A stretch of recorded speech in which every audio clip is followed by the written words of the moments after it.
I'd like to call the Rock County Board of Supervisors meeting to order on this 7th day of October, 2021, and ask that Supervisor Richard read the invocation and lead us in the Pledge of Allegiance. Rick, if you would, please.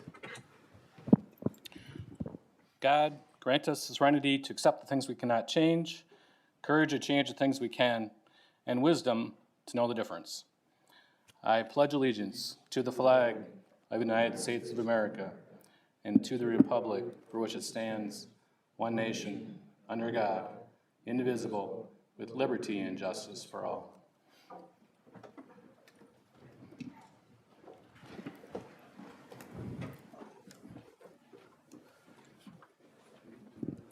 Lisa, would you please read the roll? Agutter? Agutter? Beaver? Baumkamp? Here. Pam Bostwick? Here. Brian? Here. Clayson? Here. Crary? Here. Davis? Here. Fox? Here. Gustina? Here. Holman? Here. Knutson? Here. Levy? Here. Mulwiney? Here. Mulligan? Peer? Present. Podzolny? Here. Potter? Here. Rashkin? Here. Richard? Here. Renish? Here. Scholes? Here. Stevens? Here. Sweeney? Taylor? Here. Williams? Wilson? Here. Yeomans? Here. 26 present, 3 absent, no vacant. You didn't call me. Rich Bostwick. Here? Thank you. All right. Next item, please. Next item is consent agenda. We do not have any items under consent agenda this evening, except for adoption of agenda. Moved by Supervisor Podzolny, seconded by Supervisor Davis. Josh, are there any changes to the agenda? There are no changes. No changes. We have a motion and a second to approve the agenda as printed. All in favor signify by saying aye. Aye. Opposed? Next item. Item 5, public hearing. We do not have a public hearing this evening. Item 6, citizen participation and communications. We did have 3 people signed up to speak this evening. The first speaker is Neil Dupree. Could you please come up to the front to the podium and state your name and address?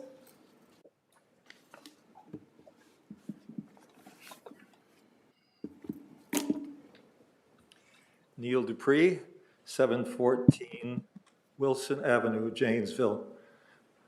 I just have 2 things to say. One is that I really appreciate the work that our county staff has done in doing this map. It's very thorough and very well reasoned, both of the maps. And I guess 3 things. 2 is that there are good reasons for adopting either of the maps that are in front of us. 3, please do not continue the existing districts for another 2 years, because they are not one person, one vote. Thank you. Next speaker is April Whittage.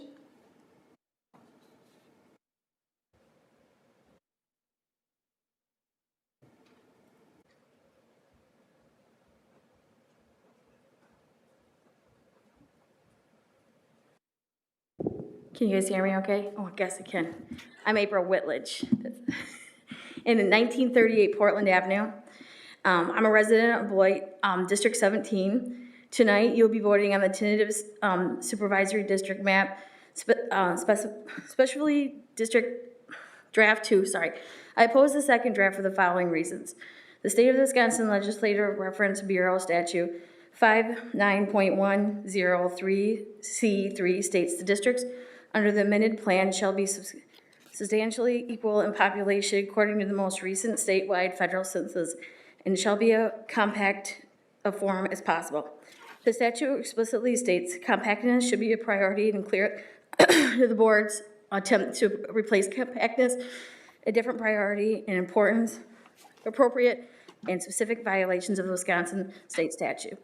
That the Board of Collective agrees to not replace compactness in a potential violation of a state statute, but publicly agrees to replace it with the protection of the current incumbents is the definition of appropriateness and self-serving public servants.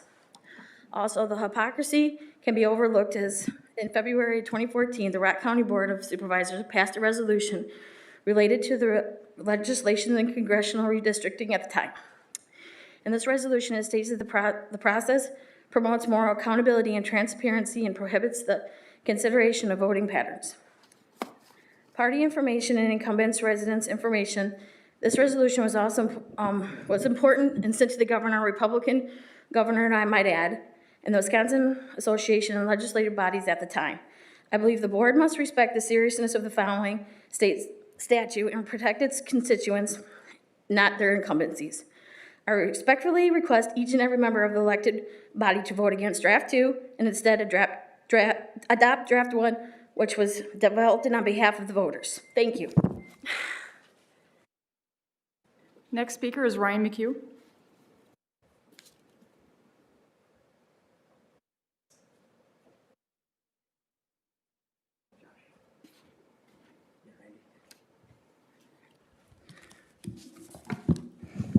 Mr. Chairman, honorable members of the Rock County Board of Supervisors, thank you for the opportunity to speak with you this evening regarding redistricting. I encourage each one of you to vote in favor of the maps that were unanimously approved by the Ad Hoc Committee on Redistricting. I'm Ryan McHugh. I serve as Janesville's Deputy City Manager, but I'm here tonight representing myself. This redistricting process is the fourth in my career. We had criteria. Number 6 was utilize existing districts. That got what you wanted. Last and dead last was preserve single incumbents districts. I commend Rock County Supervisors GIS Manager Laura Borlick for her work creating the first map. She was able to create an easy to understand map for voters that met the criteria that we set forth. I challenge the Rock County Board of Supervisors to set the gold standard for the state of Wisconsin on how to redistrict. Let's be the example for the entire state on how to properly and non-politically draw easy to understand districts. State legislators could learn a lot from our ad hoc committee, your ad hoc committee, and hopefully your actions tonight. Gerrymandering is the greatest sin against democracy. I'm proud of the ad hoc committees not paying attention or little regard to incumbency because it has no place. The ad hoc committee unanimously approved the maps presented to you again this evening, including Chairperson Bostwick, Supervisor Davis, Potter, and Mulligan. Thank you for your leadership in that regard. The substitute map is far inferior than the ad hoc committee's map, which we didn't even get to see until we had to go on our own. We never met about it, but I'm not afforded the time to tell you exactly why. Some are hiding behind the first definition of gerrymandering. I pulled out my 10th edition Merriam-Webster Collegiate Dictionary. Yes, the first definition of gerrymandering has the words political party. Some have said, well, we're Rock County Board members and we're nonpartisan, therefore what we're doing is not gerrymandering. However, it seems very politically expedient to me. However, the second definition of gerrymandering is to divide an area into political units to give special advantage to one group. Let's define group. It's defined as a number of individuals assembled together or having some unifying relationship. You all as incumbents are a group.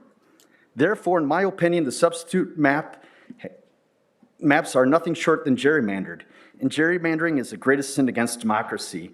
An Army veteran told me once that the Army's definition of integrity is choosing the hard right instead of the easy wrong. The ad hoc committee's unanimous recommended map is the hard right. Again, I ask you to vote in favor of the maps that the ad hoc committee on redistricting unanimously recommended to you. Again, I thank you for your time this evening. Have a good day. That is the last person that was signed up to speak. I didn't know if anyone else wanted to speak this evening. We did have a number of people submit written comment. First one is from Deborah Griffith from Janesville. In reviewing the map proposals, I feel that draft A more closely aligns with the census data and other criteria as determined by the ad hoc committee. There is a definite population shift in the county. I personally would have moved Incumbency up to around 7 or 8, believing that experience and cohesion is an important factor in drafting the first map. Draft maps B both appear now and to be manipulated and to include incumbents' addresses, as they were only asked to be drawn after the original draft map A, with a seeming discovery that the incumbents' addresses were not considered high enough. Thus, map draft A resulted in some districts with several incumbents and others with none. Perhaps drawing more than one map with varying criteria for comparison would be beneficial in the first time around. It is important that the voters select the candidates rather than the incumbents select us. I realize that this may mean loss of experience and cohesiveness working together as a board, but fair maps are important for well-functioning democracy. Second one is from Nancy Stab, also from Janesville. Every 10 years, we get a chance to update electoral districts based on new census data. The Wisconsin state maps, drawn in secret 10 years ago, resulted in unfair electoral results, and the people of Wisconsin objected. 56 of the counties in the state have expressed support by resolution or referendum or both, as is the case for Rock County, for the fair maps this time. A fair maps process is one that is open and transparent. Those fair maps begin at the county level, and the Rock County Board appropriately assigned the task to an ad hoc redistricting committee made up of supervisors and citizens. The work was challenging because the data was late in coming, making the shorter timeline than it usually is. I observed the first meeting of the ad hoc committee and was impressed with their diligence to the task at hand and their serious consideration of the various criteria to guide the staff in drafting a map. They agreed on the priority for each criteria and ranked as last where incumbents live. With this guidance, the staff developed a draft that reflected the priorities they were given. After robust discussion, the ad hoc committee unanimously approved the work of the staff and sent it to the full county board for approval. Now, you might not like the fact that some of the districts have more than one incumbent and some have none, but this is what sometimes happens when fair maps are drawn. It is as it should be. Voters choose the representatives, not the other way around. True, the county board may lose some experienced voices, but is it not possible that new leadership will emerge, which will be healthy for the democratic process in the long run? I urge the board to approve draft 1 map, which was the result of an open and transparent process in which there was opportunity for supervisors and citizens to comment. The ad hoc committee needs to be thanked, not challenged for the work they did. Theirs is a fair map and deserves your support. Next one is from Coral Swanson, also from Janesville. Incumbency should have little to, if any, effect on where the district lines are drawn. Institutional memory will be served well enough by the carefully considered map offered by the redistricting committee, and I urge you to support it. The committee included citizens, was open and transparent in its deliberations, and worked with an agreed upon list of priorities without knowing or considering supervisor residency before drawing lines. This is how the process should work, not the one that creates a self-serving design to protect incumbents. I urge you to support the advisory committee's recommendation. Next one is from Dan DeFore, also from Janesville. The question is, should the Rock County Board of Supervisors vote tonight at their 6 p.m. meeting to protect their incumbency, or should they vote to follow state statutes for what is best for their constituents? Wisconsin Statute 59.10 sub 3 sub 3 states regarding redistricting. The districts under the amended plan shall be substantially equal to populations according to the most recent countywide federal census and shall be in as compact a form as possible. The board voted September 23rd to say the maps should include a goal of keeping incumbents alone in each district. This was after they provided with a draft of the new districts and determined that there were more than 2 supervisors in some of the proposed new districts. This poses a moral and legal dilemma. Do they want to keep their seats or follow the statutes, which clearly states they must form districts as compact a form as possible? A possible answer to this question came from Mike P. Gallagher, Assistant Chief Counsel for Wisconsin Legislative Reference Bureau, who said in part, protection over compactness would seem to be in violation of the statutes specifically and legally precedent generally. Many informed and engaged citizens also believe the Rock County Board of Supervisors are following their own best interests in maintaining their incumbency rather than following what has been laid out in state statute and therefore what has been deemed to be in the best interest of their constituents. This is an ethical issue and potentially a legal issue that must be considered before voting for the updated redistricting plans this evening. Is that it too? No? I'll have 25 seconds, okay. Informed and engaged Rock County constituents vote no to redistricting which favors protecting incumbency over state statutes and what is in the best interest of constituents. This will no doubt be an issue on the ballot on April 5th when all supervisors must rerun for election. Next one is from Gina Carfora, also Janesville. As a resident of Janesville, I propose that the first proposal be accepted. I appreciate the fact that much time and effort were taken by unbiased and passionate people. I implore you to accept their recommendation. The opportunity to encourage and bring in new faces to the county board is empowering for the community. We respect the incumbents, but let's do what is best for the county, fair and impartial. Thank you. Next one is from Renee Califstrand from Edgerton. In light of recent events, I have become more attentive to how voting maps are drawn and aware of the current map work for Rock County. It seems that the recent work of the ad hoc committee was thorough in the review of the variables that are necessary to weigh in creating maps. It also seems that the only reason that their proposal was not accepted by the county board was due to the addresses of the current incumbents not being weighed enough as one of those variables. I cannot understand why the current addresses of incumbents is a variable to consider at all in drawing voter maps. How is the factor relevant? Population shifts happen over time, and the U.S. Census provides a critical data to ensure that people are represented fairly with fair maps. Before the board moves forward with the different map, the question needs to be answered of how the map, probably by the ad hoc committee, was unfair to the voters and citizens. Shouldn't a proposal from the Committee of Citizens determine voting maps and be passed by the board unless it has demonstrated that it is unfair? What are the board's criteria that are not met by the ad hoc committee's proposal? Next one is from Kevin Stone from Janesville.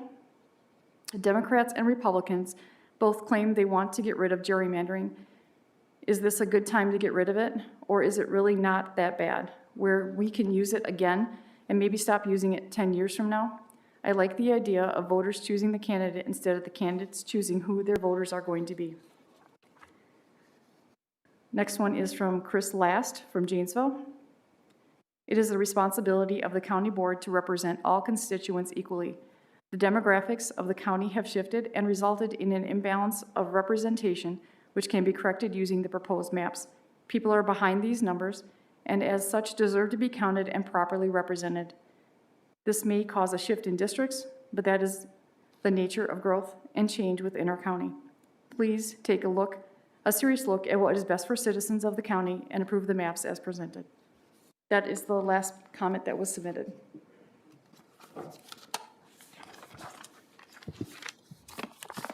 Okay, is there anyone else wishing to speak tonight that did not sign up? Anyone else wishing to speak? Any supervisors with any comments tonight? Supervisors. Supervisor Davis. I received a communication from Steve Thiessen, the project communications manager for the interstate system.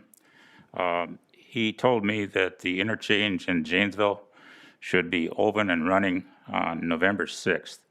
The one in Beloit should be open and running on December 3rd. Thank you. Thank you. Supervisor Davis. Others? Supervisor Agutter. Thank you, Mr. Chair. I want to point out a couple events that are right in this area this weekend. First of all, Pride in the Park will be right down here in the Courthouse Park on Saturday, 11 to 7. And then also I'd like to invite everyone over to the Hedberg Public Library from 1 to 3 on Saturday, October 9th for a National Indigenous Peoples Day celebration. And that will be outside, weather permitting. Thank you. Thank you. Others?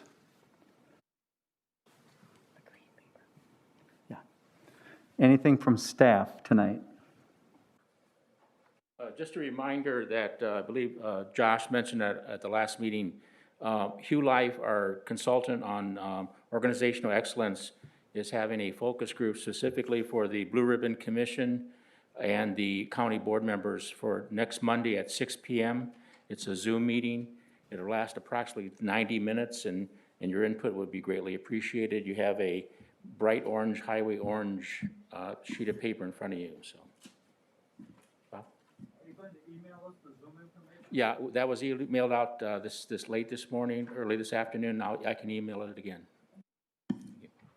Thank you. Anything else from staff? I have a couple of quick housekeeping notes. Microphones, a reminder that your microphone in front of you, where the stem goes into the base of the microphone, if that is red, that means you are muted. If it's green, you are not. So if you're not planning on speaking, please make sure that that is muted. Second of all, Lisa has come around, and at your station, you'll notice a lime green sheet of paper with a number on it. That is your district number. If you want to say something tonight, just to help us keep track of who's saying, especially people in the back row where it's kind of hard to see, if you'd hold that up, that would be a good visual, and we'll make sure that we call on you. And when it gets to that point of calling on people, I will try to write down who wants to speak in what sequence. If you have spoken, then other people are speaking, and you want to speak again, and you shoot your hand up, we're going to wait to go through the other supervisors first before we circle back to you. So don't think that you're being ignored. You're not. Okay? Next item, please, Lisa. Next item, item 7, nominations, appointments, and confirmations. We do not have any. Item 8, recognition of county employees or others. We do not have any. Item 9, introduction of new resolutions or ordinances by supervisors for referral to appropriate committee. Any supervisors wishing to introduce a new resolution, please bring it forward right now. Supervisor Agutter.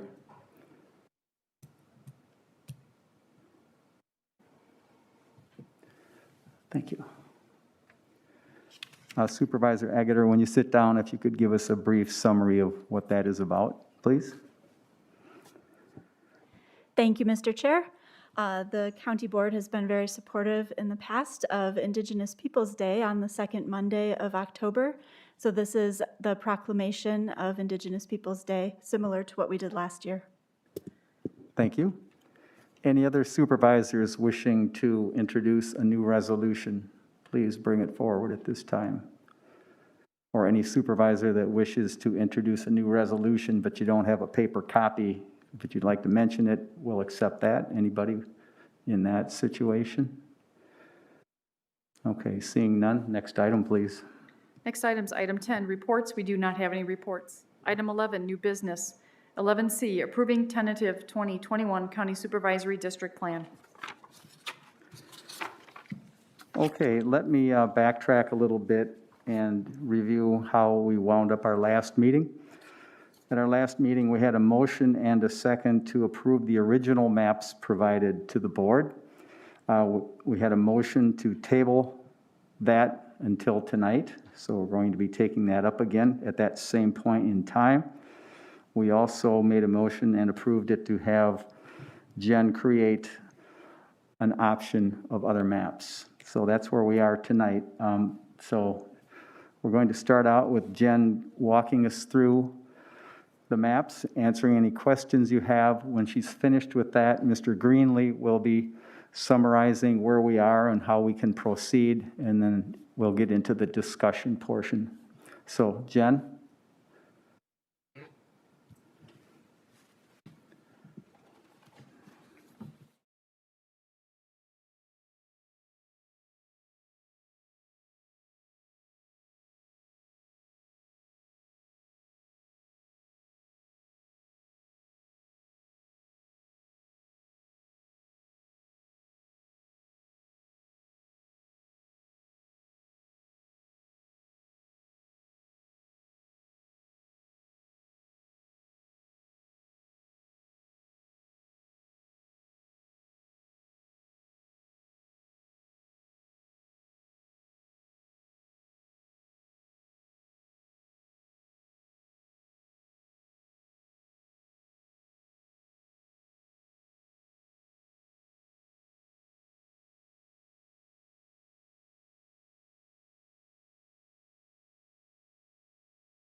Can you guys hear me? Yes.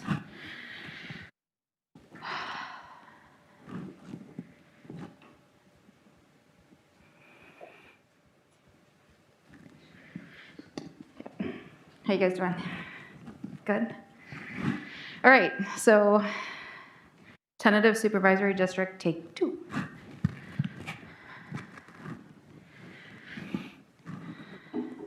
Why?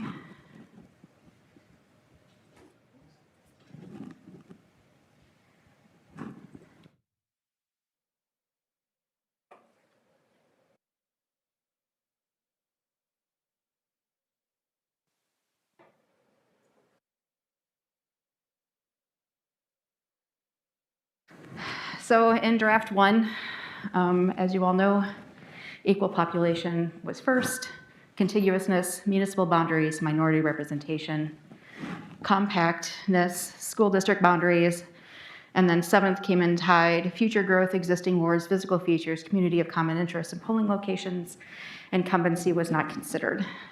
After much discussion, we came up with draft 2 and put, oh, I forgot to put incumbent in there. Incumbent should be right there. Oh, it is there.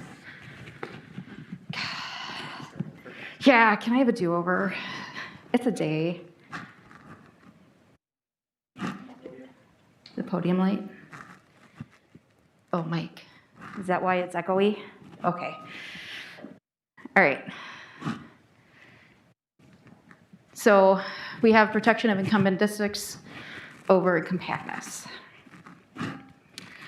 Draft 1, we had 7 districts with no incumbents, 2 districts with 3, and 3 districts with 2. No, 2 districts with 2. 2 districts. Numbers. I've been looking at numbers for so many days. So the blue is there's no incumbents in that district. The orange is there's 3 incumbents. The yellow is there's 2 incumbents. So we saw that last time. So after that, I was instructed to make some changes. So districts 2 and 10, supervisors 2 and 8 were in the same district. 8 was just over the boundary line into Magnolia. I can't split Magnolia, so instead I took all of Magnolia out of District 10 and pulled that same amount of population from the town of Plymouth and then brought the town of Porter down. So both of those districts in the town of Plymouth have enough population to be able to create voting wards. Town of Plymouth has to create voting wards because of their population. Okay. Tentative District 8 was a monster. So we have a supervisor right here and a supervisor, Janesville Rock, down in here that are both in Supervisory District 8. There was also another supervisor down here that was in that one. We'll talk about that in a minute. So looking close at the supervisor district up here, we have 746 people. In order to move this line to here and catch that supervisor, I need to find 746 people. I can't pull in just his district or just this block, because if I pulled in just this block, this would create a non-contiguous district here and would be illegal.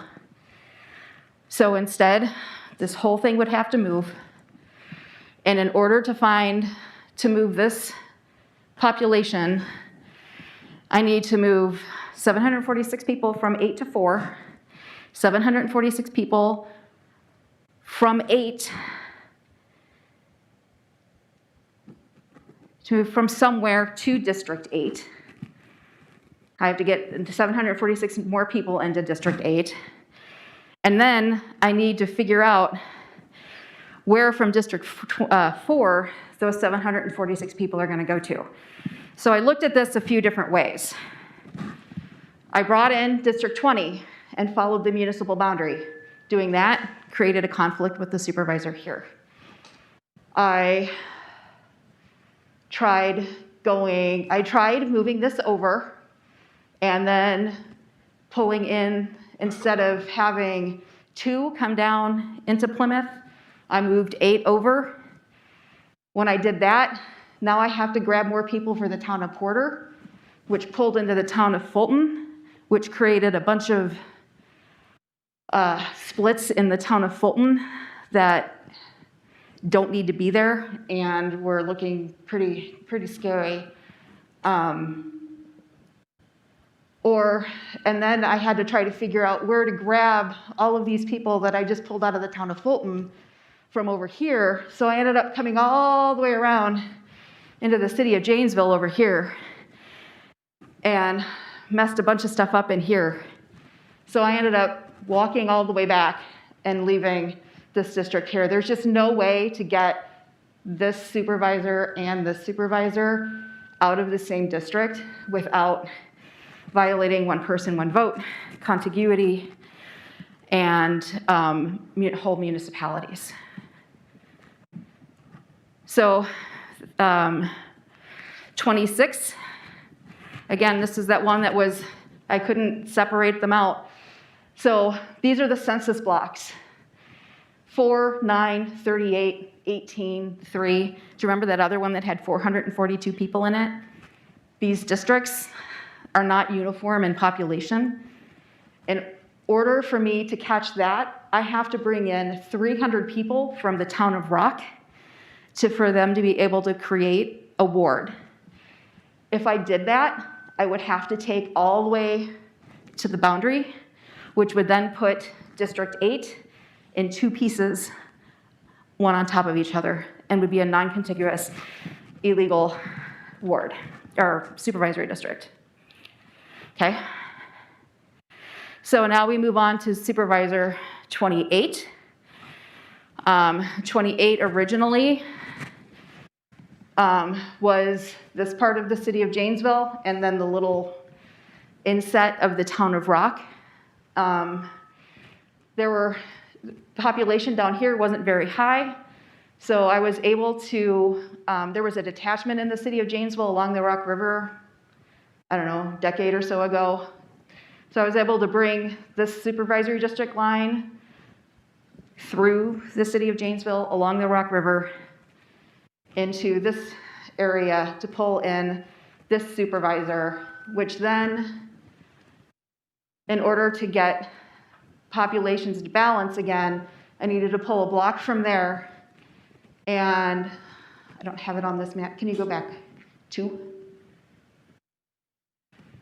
And I pulled in this little bit of population right here, which then caused me to make this change up in the town of Milton in order to balance the population. So I had already had a split in the town of Milton. It's just a little bigger now. Okay. All right. 11, 12, and 13. What do we say about 11, 12, and 13? It's not going to be easy. There's 5 people in this area. There is not population to support 5 people in this area. So, what do we do about that? I don't know. I tried doing a few different things. I thought I had it. I was so close to having it, and then I realized that I pulled the supervisory district in to compete. There's 4 people here. There's only room for 3. Okay, so because the area is compact and highly populous, it was easy, quote unquote, to make a couple of different scenarios in which different supervisors were running against each other. That is not a decision I can make. That decision is up to you if this is the way you guys decide to go. So this is tentative draft 2, scenario A. In this district, it puts the supervisor in 11 in a standalone district. I was able to maintain population and maintain minority representation by following instead of minority representation going down here, I went up the Rock River and grabbed the supervisor through there. So that would put 11 in a standalone district, 17 and 12 in a district together, 16 all by their lonesome in a district, which 16 was in their own district in the first draft. Scenario B, this one's a little more compact. So we have 16 in a standalone district would be in District 11. The supervisor in 17 would be in District 13 as a standalone. And the 2 supervisors would be in District 12 would be supervisors in 11 and 12. There's lots of stuff that you have. I made a couple of maps this afternoon. If you want to see a good breakdown of what the minority populations look like, yeah, I should have put this in the slides and I didn't, I don't think. But it has a good breakdown of the demographics in each of the districts in all 3 of the scenarios, including draft 1. Okay. Oh wait, I didn't talk about 1 yet, did I? Oh, yep. So 1 is, this is the original. So something important to note. For these 3 districts, I didn't change anything else in the map. So any 3 of these will fit here. Tentative draft 1, 2A or 2B will fit in here. Okay. So now we move on to 17. This one, you can't really tell on the big map, but when you zoom in, you can see that district, the current 14 is now in a standalone district 14, and district 6 is now in 17. So that was, I take this little bit of more heavily populated area. This is mostly industrial park. So there's a lot of 0 population here that it looks like it's a lot of area, but it's not a lot of population. This here is actually a correction from draft 1. The school district boundary is different here than here. So if we adopt 1 in the final, this will always be in the supervisory district. Okay. So 27 looked like it should have been an easy fix because there's only 37 people in that census block. However, that 37 people is a high white concentration, and the people that supervisor would be representing is a heavy BIPOC population. I could not, in good faith, move that supervisory district into 18. Again, this is the current supervisor. Doesn't mean that somebody else is not going to run there. Just a quick question. Would you repeat for people what BIPOC means? Oh, I'm sorry. Yeah, sure. Black, Indigenous people of color. I forgot. Thank you. So yes, so with the census data, it comes with a lot of information, breaks out the demographics. I did percentages of white and BIPOC. I grouped all of the minorities together. I know that's not ideal because every minority has their own issues, but in Rock County and our population, that's what works. Okay, so we have 37 people here. I can't move this one. This one is 400 people. This whole thing is one, oh wait, I'm sorry, here it is. This whole thing is one census block of 400 people. There's no way to separate that one out. So instead, I walked District 25 all the way over to here to grab the supervisor in 24. By doing that, I needed to come into 25 and grab people here.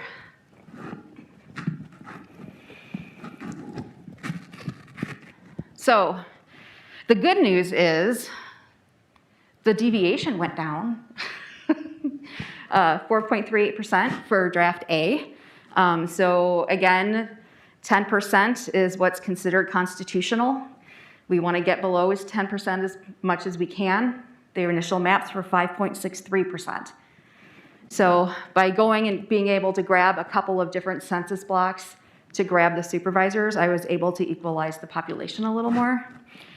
And draft B was a 4.89% deviation. So both of them were under 5%, which is good. I was aiming for 5. So, and again, the percent deviation in draft 1 was 5.63%. And that's all I have. Do you want to just summarize what the result is in terms of how many districts still have? Oh, yeah.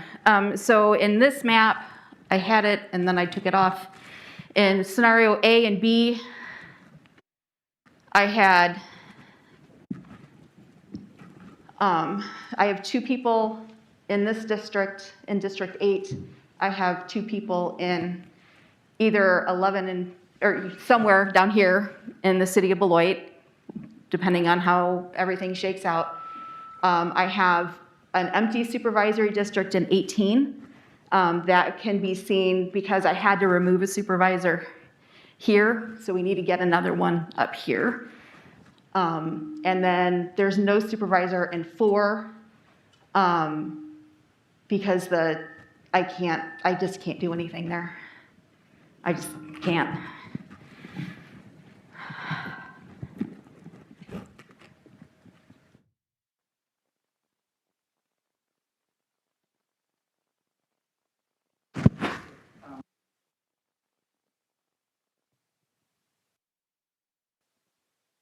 I'll work from here.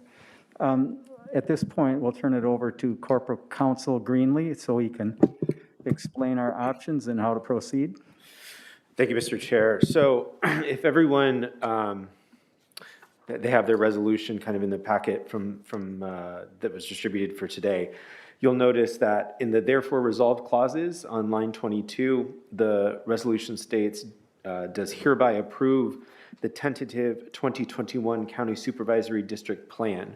So that's the resolution drafted by the ad hoc redistricting committee and submitted to the board for its approval. So that plan referenced currently is draft 1.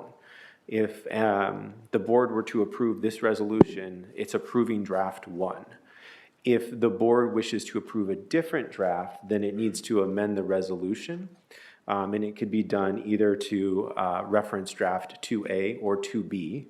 And I would recommend that such an amendment be constructed to amend line 22 to read, does hereby approve draft 2A or 2B as the tentative 2020 county supervisory district plan. So if a supervisor wishes to make an amendment at whatever time's appropriate, that would be what you would do.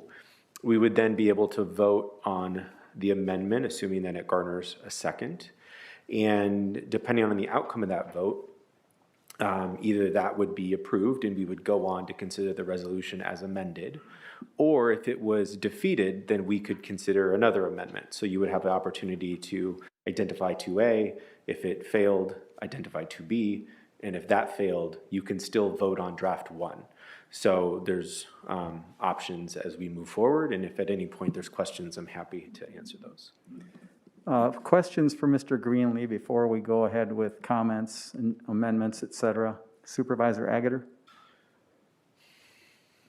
Thank you, Mr. Chair. It sounded to me like we also have the option of doing draft 1, but the Beloit changes from draft 2, either 1 or either A or B. Is that correct? So I don't know, because that was the first I heard of it. So Jen, is that feasible? Yeah, I think that would be feasible to do draft 1 and put in, because this is a cookie cutter. They're all the same. I'm not changing any other districts. So those 3 would fit in either draft 1 or draft 2. Supervisor Stevens? Thank you, Mr. Chair.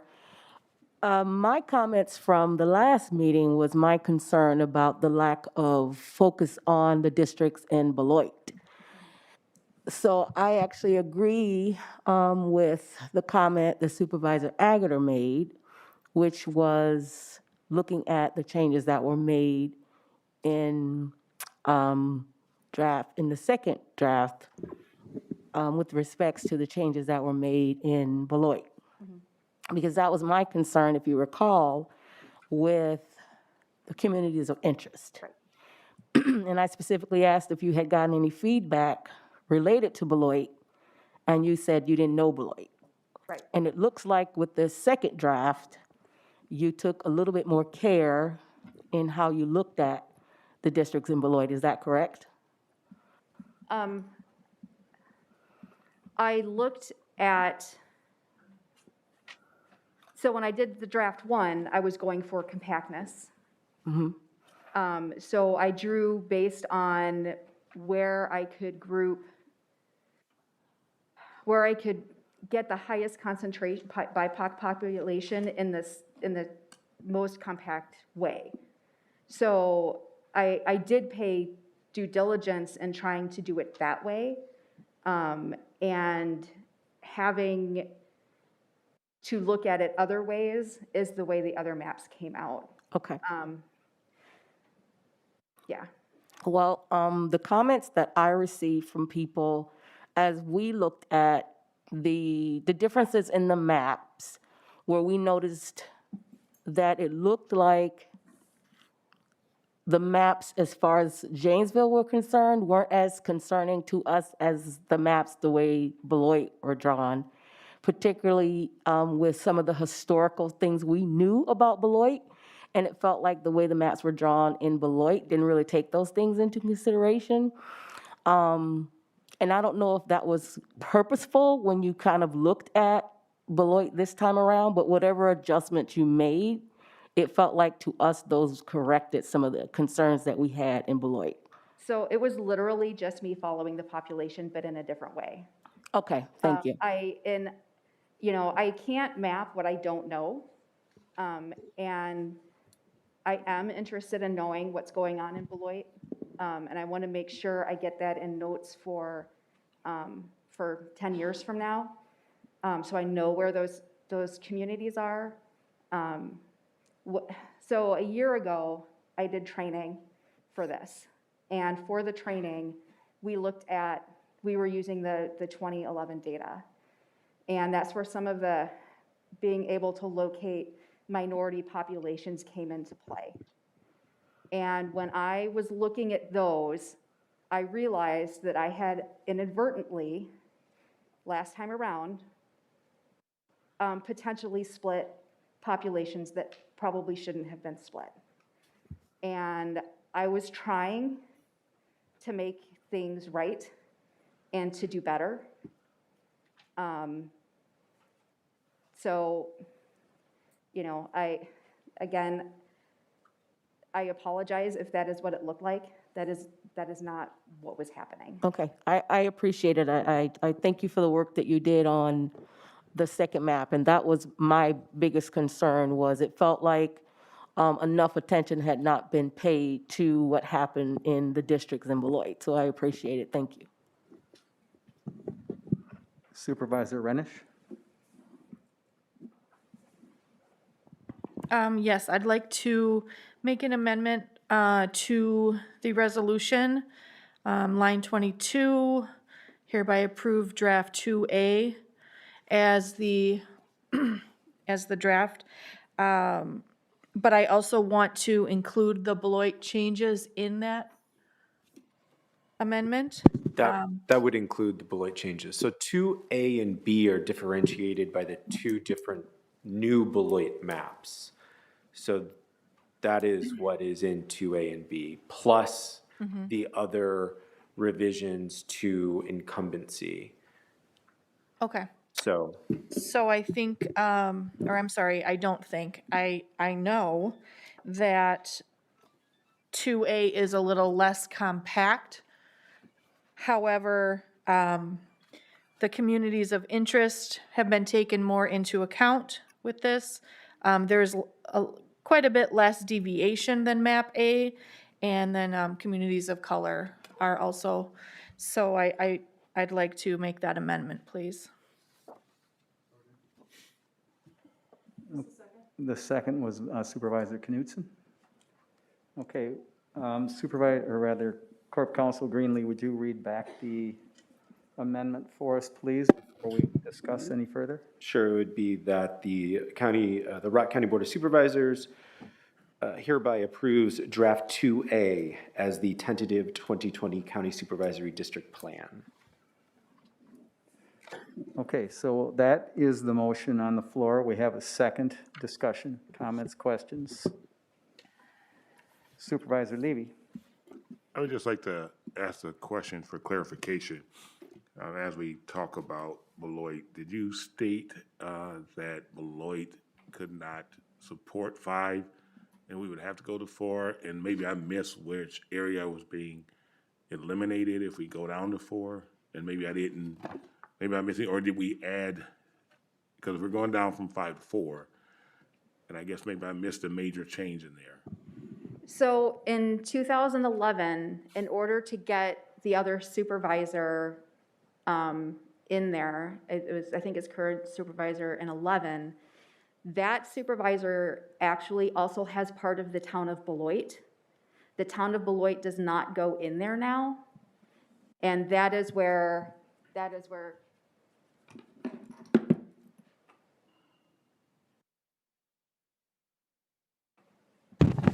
So that is where she lived. So this whole area was part of a supervisory district up in the town of Beloit. So by pulling that out, that created an extra supervisor. So there's not 5,000 more people. It's that there's, or 5,000 fewer people. It's that this population is no longer in that supervisory district. So you just combine that, those individuals with other districts? Correct. Okay. Correct. It's just a different configuration. Okay, thank you.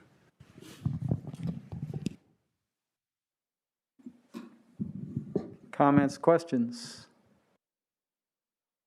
Supervisor Yeomans. Thank you, Mr. Chair.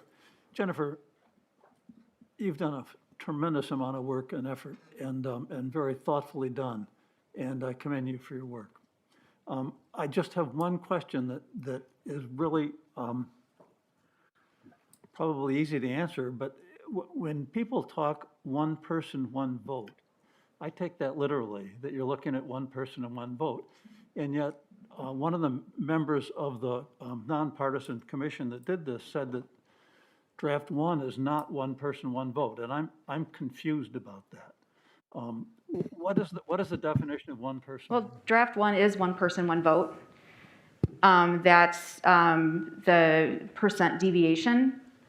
So with constitutionally, one person, one vote is 10%. So we need to try to get the maps under 10%. And So draft 2 is closer to that than draft 1. correct. Okay. Thank you. I must have misunderstood the person that spoke. Okay. I believe he was referring to the current supervisory districts. If we maintain the current supervisory districts based on the current census data. Okay, but one person, one vote, there's nothing there's nothing Right. subversive about it, it's just basically. No. And yeah, so what Andrew was saying is that in the last meeting, I had a map of what the current supervisory districts would look like as far as the percent deviation. And it was 22.7 something percent. And up in the northeast part of the county, there was, over, each district was over like 2.75%, and everywhere else, it was under. I understand. Okay. Thank you very much for clarifying that. Mm-hmm. Supervisor Potter. Thank you, Mr. Chair. Jennifer, thank you so much. As a member of the ad hoc committee, I know how hard you worked on this. You were given a very difficult task, and you did an amazing job. We did ask it wasn't quite as cut and dry as it sounds. We did ask for a second set of maps in the ad hoc committee, and it was passed, and then it was taken back. But I definitely appreciate the hard work that you've done. I wish we would have had a little bit more time for you, so it wasn't quite as stressful. But you did a great job, and I love draft 2 scenario A, where it gets us closer to a zero deviation. So thank you. Good job. Supervisor Wilson. One of the public comments raised the question as to what was wrong with draft 1. We heard a lot of public comment. All of the public comment, I believe, was in support of draft 1. And so I think that question of what's wrong with draft 1 remains. We've heard that there may be something not quite as good as we wanted it to be in the Beloit area. However, it's also been stated that those changes in the Beloit area could be made compatible with draft 1. Second thing that I wanted to mention is that one of the arguments for a change from draft 1 to either plan 2A or 2B is the preservation of experience, continuity of representation. Those are words that have been used. I decided to do a little bit of research of my own, went back to 10 years ago and looked at some board minutes from the county board. What I found was that in 2011, only 9 of the incumbents who are in this room were serving in 2011. The point that I'm trying to make is these are not maps for this year or next year. These are maps for 10 years. And if history is teaching us anything, it's that 10 years from now, we're likely to have somewhere in the neighborhood of 30% of the 29 people sitting in these seats. I guess I will reiterate that first question. What was wrong with draft 1 that can't be addressed by the changes that have been suggested in the Beloit area?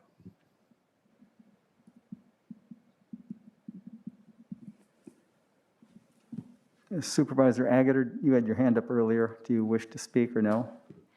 Thank you, Mr. Chair. I was initially going to clarify that that Mr. Dupree was not telling us that either of these drafts was a violation, but that our current situation has changed. So the districts that we serve right now are no longer relevant or appropriate, and so we do have to come up with one of these maps. I'm in agreement with Supervisor Wilson that I think we should look at keeping as much of draft 1 as we can, but changing the Beloit component. Supervisor Richard? Thank you, Mr. Chair. I'm asking myself if draft 2A provides us less disruption in the institutional knowledge and experience area while still adhering to state statutes as much as draft 1 did.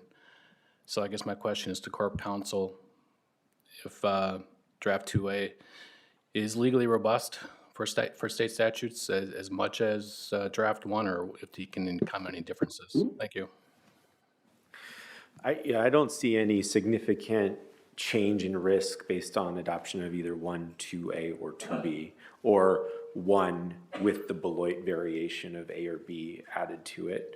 The change in deviation is pretty insubstantial, in terms of the significance of the move. I mean, obviously, more than a percentage point is significant, but not in terms of providing for that legal risk to those circumstances. I also don't think that the compactness factor is a super large risk, even though maybe these districts are less compact. They're not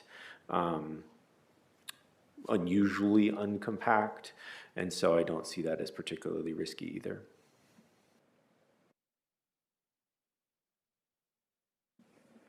Okay, in this order, I have Supervisors Davis, Levy, Stevens. So Wes, if you would. I'd like to say that I support draft one, and for some of the same reasons the public supports draft one.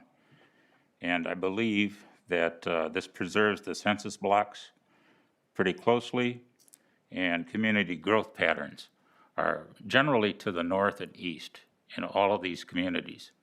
And things are going to change in the next 10 years.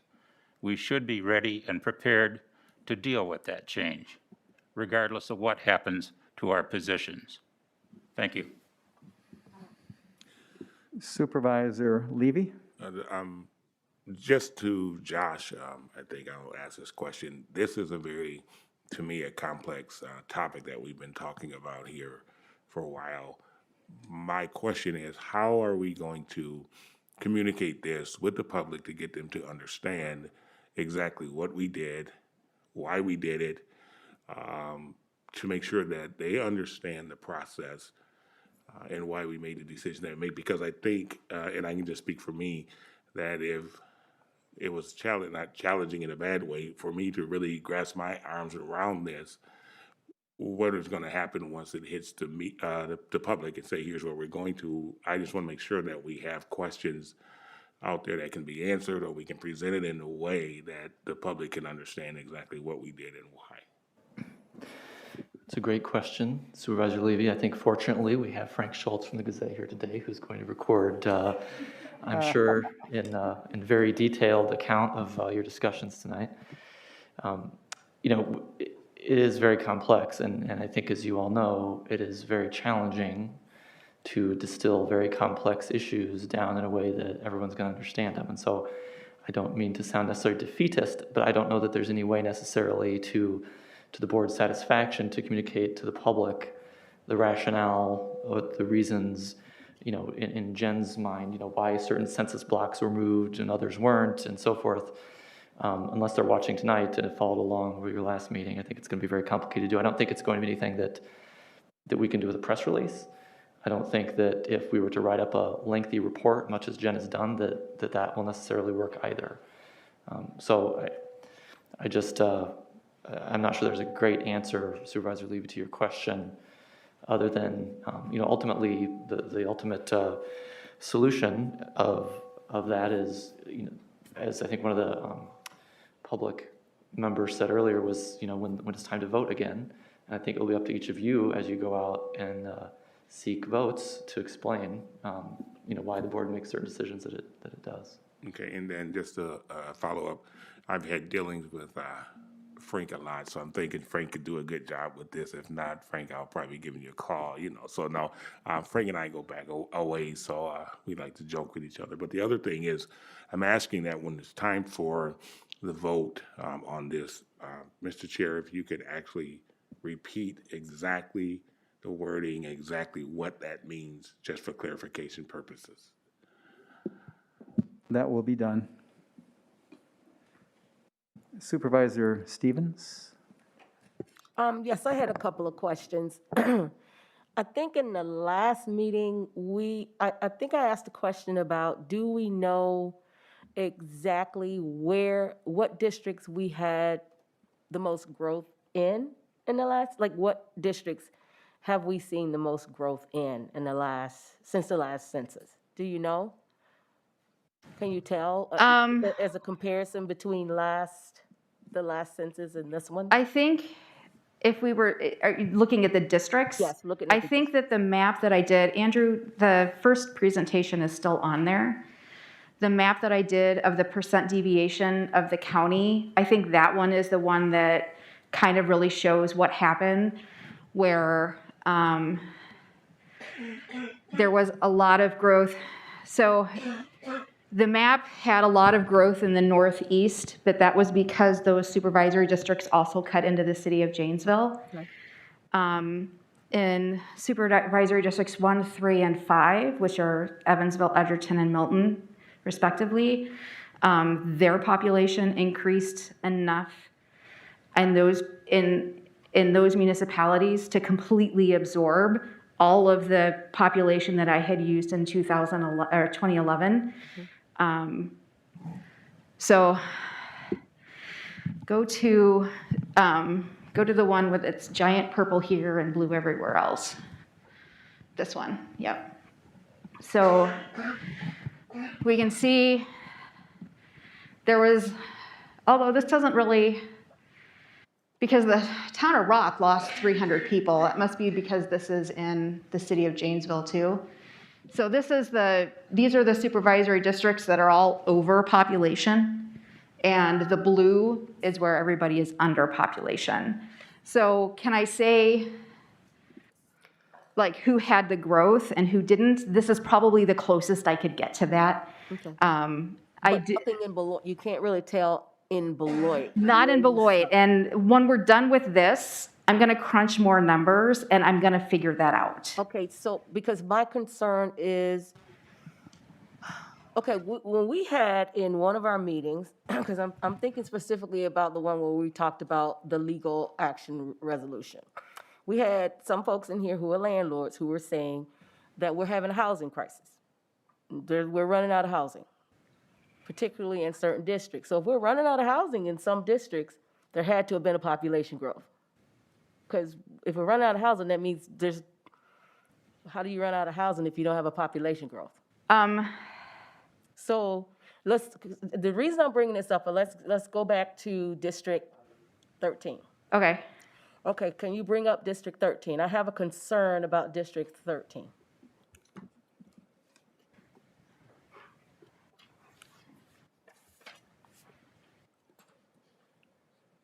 District 13 under the first draft? Under draft 2. Under draft 2? Yes. Okay. 2A or 2B? So here, this one. This one? Okay. So the two versions literally separates that district. That's one of the areas where you're seeing people moving in droves to that area because housing cost is going up. So if you in the second one, you have that split. Mm-hmm. To me, that makes more sense because you allow people to have, you allow that population to have two representatives be able to represent them, two separate BIPOC districts, versus one where they only have one BIPOC representative. Because I know that that's one of those districts that's growing because of gentrification across Beloit. That's why that's my concern that that's one big district versus it makes more sense to separate that district. Separate this? That one. This the one one? you have it in this 2B versus it being one big, does that make sense? This way? Yeah. This makes more sense than 2A? Because I know that the census data for that district from 2010 is incorrect. It's got to be incorrect. For 2010? It's got, for 2020, it has to be. You have a large Hispanic population where people are afraid to fill out the census data. And that is a good point, but I know because in the redistricting session that we did in the WCA, they said if you're using anything other than the census data to draw the lines, you're asking for a lawsuit. So that was a huge discussion. Yeah. And however, the way you drew it already is within the legal, the second one. Is it legal or not? The two districts. The two districts? Yeah, there's nothing. Okay. Yeah. Yeah. So me as a person who works with numbers, I'm really interested to see what the population numbers look like in 2030. We're not going to know the effect of the 2020 redistricting and everything that happened with it until we see data 10 years from now, unfortunately. You can make estimates, and I'm sure that there's a lot of smart people, smarter than me, doing that. At this point, I love looking at the population numbers, and I want to see what that growth is going to do. That is one of the things I'm curious about. I don't know if it helps, but I did the population for the city of Beloit, and I'm too close to Jen. And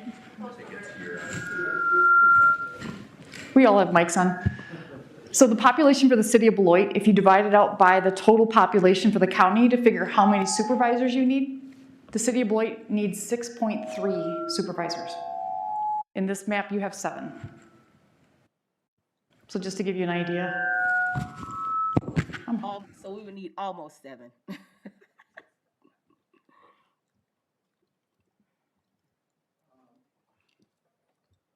Supervisor Rinish, did you have your hand up a minute ago? No, I was picking at my glass here, trying to figure out if it was Oh, got it, okay. Supervisor Wilson.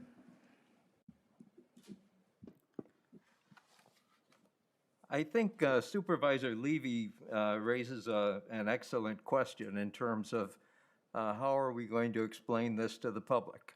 We heard from the public in some numbers tonight in regard to draft 1 or plan 1.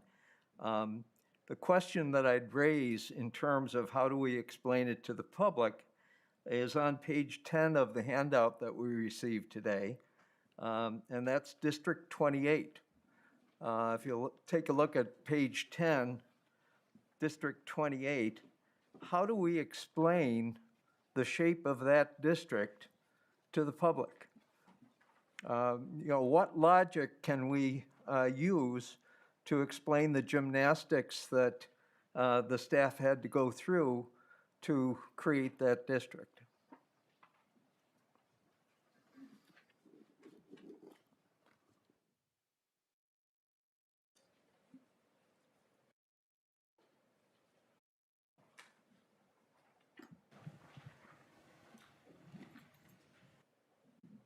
So as a comment about District 28, it is still a compact district in the county. It is not a compact district in the town when you're looking at the ward. How that plays out, I don't know.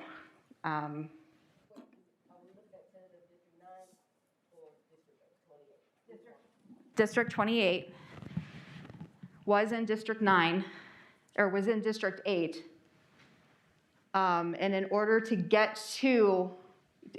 connect this area of blocks to the internal, I don't know what you call it, of the town of Turtle, in order to make this all connect, I went through a zero population census tract in the Rock River, actually a few of them. So when you're looking at the district as a whole, it's still compact, but when you're looking at just the city of Janesville or just the town of Rock, did I say Turtle before? I'm sorry. The town of Rock, it does have a little droop down.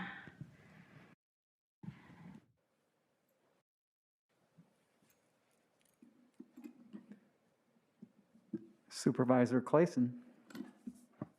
I'm hearing a lot of commentary that's really still about decision-making between these, and what we have on the table is a resolution for accepting 2A as its entirety. And so I wonder, should we call the question on 2A? Because it seems to me there doesn't seem to be a lot of support for 2A, actually.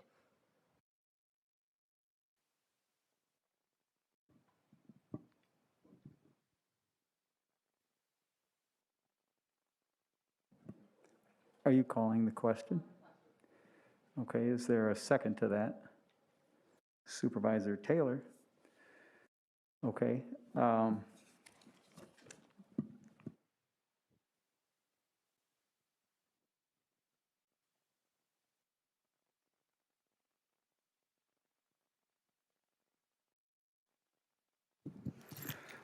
Okay, we've called the question and it has a second. We will vote by roll call when Lisa is ready. Reminder that we need 2/3 of the vote. Is that 2/3 present or 2/3 elected? 2/3 present to cut off debate on 2A. Please vote.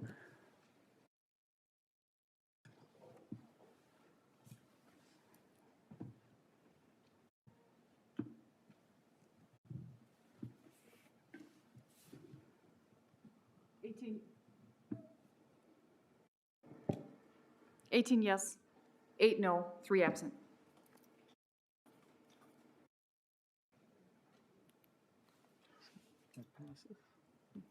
Okay, that does pass. Debate is officially ended on that particular topic, which brings us back to the motion, and that is a motion to accept map 2A.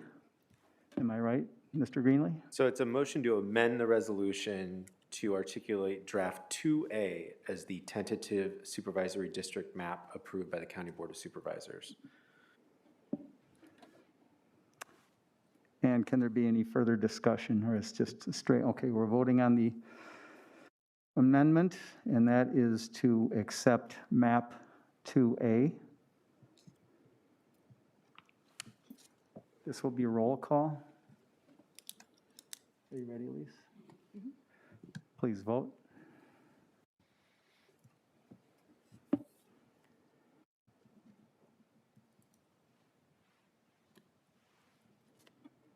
Seventeen yes, 9 no, 3 absent. We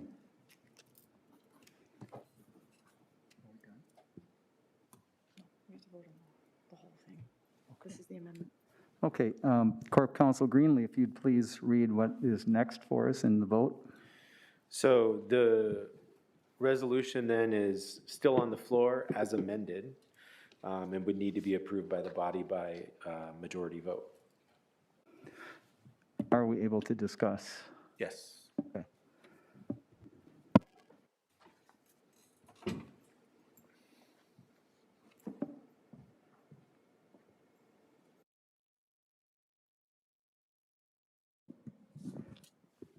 Comments, questions?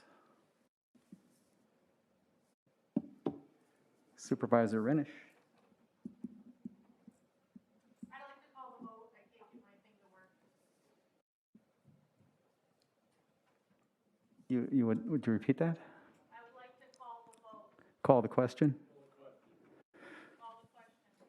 Okay, we have a motion to call the question. Second by Supervisor Pudzilny. Okay, again, we will be voting by roll call. As soon as we're ready, I'll let you.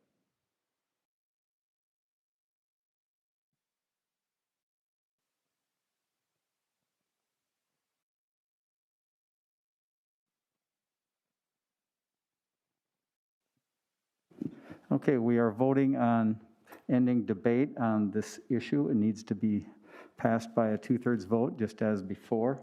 This will be roll call. Ready, set? Please vote.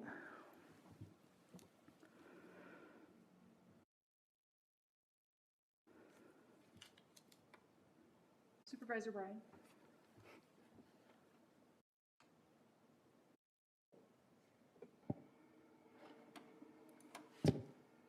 Yes, 19, 9, I'm sorry, no, 7, absent 3.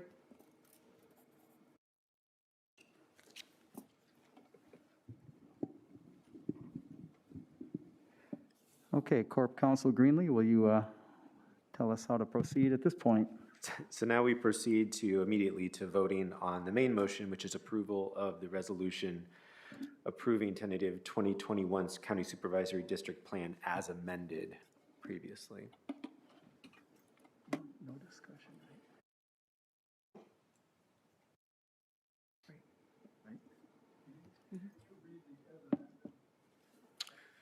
So the resolution has been amended at this point so that line 22 reads, I'm going to start on line 21, but the amendment is on line 22, that the Rock County Board of Supervisors duly assembled this blank day of blank 2021 does hereby approve draft 2A as the tentative 2021 County Supervisory District Plan and directs that official copies be distributed by planning and development to each Rock County city, town, and village as prescribed by statute. Is everyone clear on the motion? Okay, this will be roll call. This will be by simple majority. Are you ready? Please vote.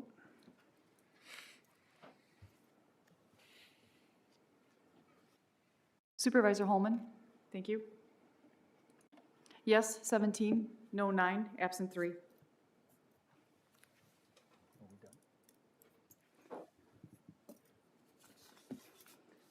Next item, please. Next item is adjournment. Motion to adjourn. I can only see the left-hand side here. Supervisor Levy, seconded by Supervisor Bonkamp. All in favor signify by saying aye. Aye. Opposed? Leave those right there. We'll collect them at the end. So we are adjourned. Thank you, everybody. Have a good evening.